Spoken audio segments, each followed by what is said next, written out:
Assalamualaikum warahmatullahi wabarakatuh. Perkenalkan nama saya Eka Fikri Prayoga dengan NIM 24060511010151.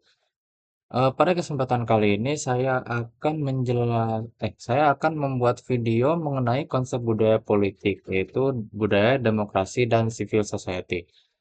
Video ini saya buat untuk memenuhi tugas saya di matkul Pancasila atau kewarganegaraan. Oke, mari kita masuk ke materinya ya. Oke, seperti yang saya jelaskan tadi, eh, materi yang akan kita bahas saat ini yaitu konsep budaya politik, yaitu budaya demokrasi dan civil society.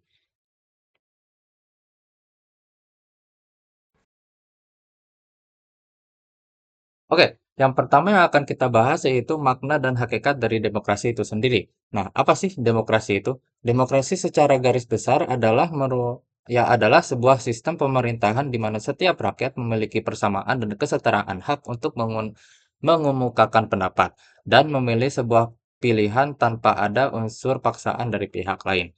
Nah, sistem pemerintahan demokrasi ini itu menganut asas yakni pemerintah dari rakyat, oleh rakyat, dan untuk rakyat. Nah, hakikat dari demokrasi itu sendiri adalah sebuah sistem masyarakat dengan menekankan kekuasaan tertinggi yang berada di tangan rakyat. Hal ini mencakup berbagai aspek di dalam pemerintah. Nah, eh, sebelum kita bahas lebih lanjut, kita harus mengetahui sejarah dari demokrasi itu sendiri ya. Demokrasi itu berasal dari bahasa Yunani kuno, yaitu demos yang artinya rakyat dan kratos yaitu kekuasaan.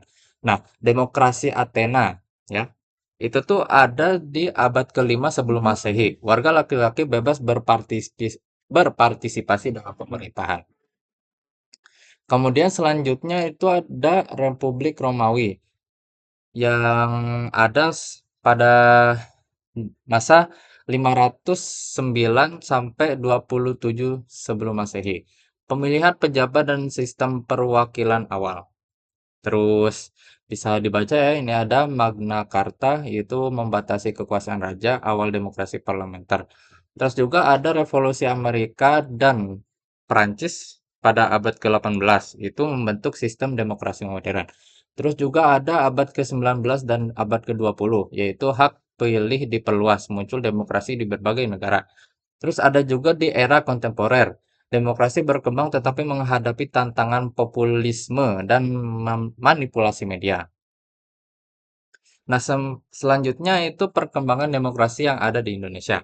Nah, demokrasi itu terbagi menjadi beberapa periode ya, yaitu ada periode demokrasi parlementer, demokrasi terpimpin, dan nanti selanjutnya akan saya bahas di slide selanjutnya. Nah, yang pertama itu ada demokrasi parlementer, yaitu terjadi pada tahun 1945 sampai 1959.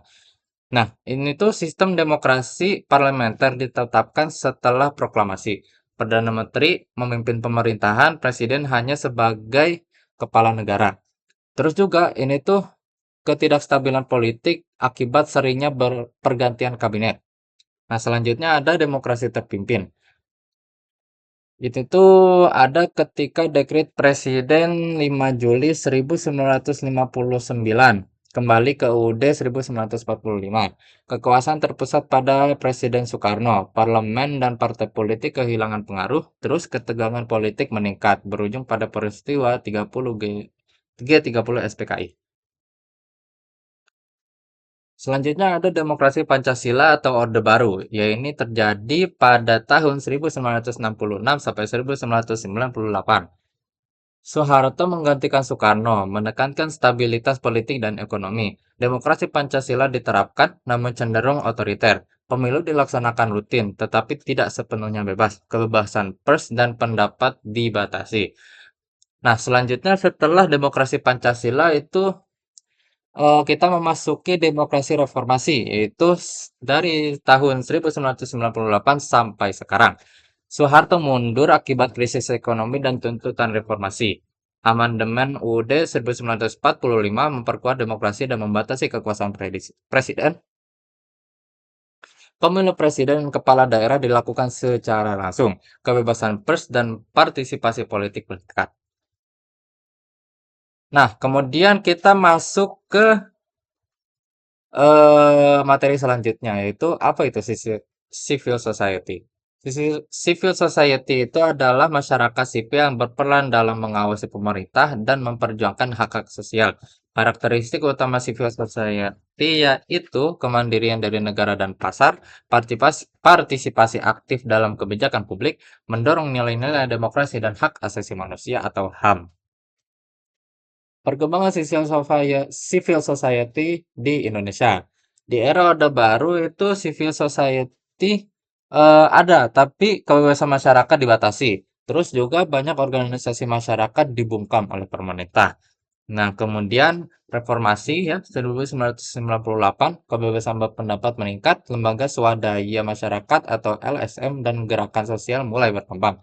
Nah, kemudian di era kontemporer itu media sosial berperan dalam aktivisme digital. Civil society semakin kuat dalam mengawasi kebijakan pemerintah. Nah, kemudian ada demokrasi dalam sistem NKRI. Demokrasi dalam sistem NKRI adalah sistem pemerintah yang berlandaskan kedaulatan rakyat, di mana rakyat memiliki hak untuk berpartisipasi dalam pengambilan keputusan politik melalui pemilu dan mekanisme lainnya. Prinsip demokrasi dalam NKRI kedaulatan rakyat. Pemerintah berasal dari rakyat, oleh rakyat, dan untuk rakyat. Negara hukum. Pemerintah berjalan berdasarkan Konstitusi UUD 1945. Perlindungan HAM, hak asasi manusia dijamin dan dihormati. Pemilu yang jujur dan adil. Pemilihan umum dilaksanakan secara langsung, umum, bebas, rahasia, jujur, dan adil. Luberjurdil ya, atau disingkat sebagai Luberjurdil. Terus juga ada kekuasaan dibagi menjadi eksekutif, legislatif, dan yudikatif untuk mencegah penyalahgunaan wewenang. Kemudian ada implementasi demokrasi di Indonesia. Pertama ada pemilihan umum yaitu presiden, legislatif, dan kepala daerah. Kebebasan pers dan media sebagai kontrol sosial, partisipasi masyarakat dalam kebijakan publik melalui organisasi dan LSM. Terus tantangan demokrasi di NKRI itu yaitu politik uang dan korupsi ya tentu saja. Terus ada hoax dan manipulasi media sosial. Lalu juga ada golput dan kurangnya partisipasi masyarakat dalam politik. Nah, setelah saya menjelaskan panjang lebar yang bisa saya simpulkan dari apa yang telah saya sampaikan, yakni pentingnya pendidikan demokrasi dalam membangun masyarakat yang partisipatif dan sadar akan hak serta kewajibannya. Oke, sekian presentasi materi matkul kewarganegaraan dari saya. Apabila kekurangan mohon maaf. Wassalamualaikum warahmatullahi wabarakatuh. Bye bye.